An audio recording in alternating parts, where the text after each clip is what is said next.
2025 মাধ্যমিক পরীক্ষার জন্য আমরা সব রকম প্রস্তুতি নিয়েছি।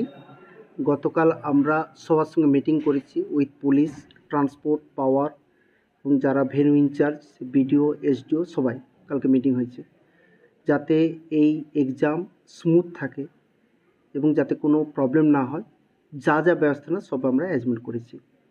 আমরা মেনলি যেটা ফোকাস রাখছি, এখানে ট্রান্সপোর্টেশন যাতে স্মুথ থাকে, বাস যাতে অ্যাভেলেবেল থাকে, কোথাও যাতে কোনো জ্যাম না হয়, যাতে ছেলেমেয়েরা যেন ঠিক সময় তারা ভেন্যুতে বসতে পারে।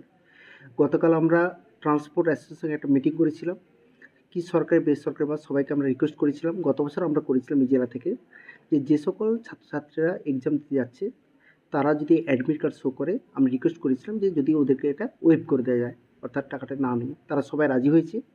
ফলে যে স্কুল স্টুডেন্টরা যাবে তাদের কিন্তু ওরা ভাড়া নেবে না বলেছে। এটা আমি রিকোয়েস্ট করেছিলাম, ওরা অ্যাকসেপ্ট করেছে। সুতরাং ছাত্রীরা তারা ভালো করে পড়াশোনা করুক, তার পরীক্ষা দিক এবং সব রকম আমরা ব্যস্ত নিচ্ছি। চিন্তার কোনো কারণে এই জেলায় ভালোভাবে পরীক্ষা হবে।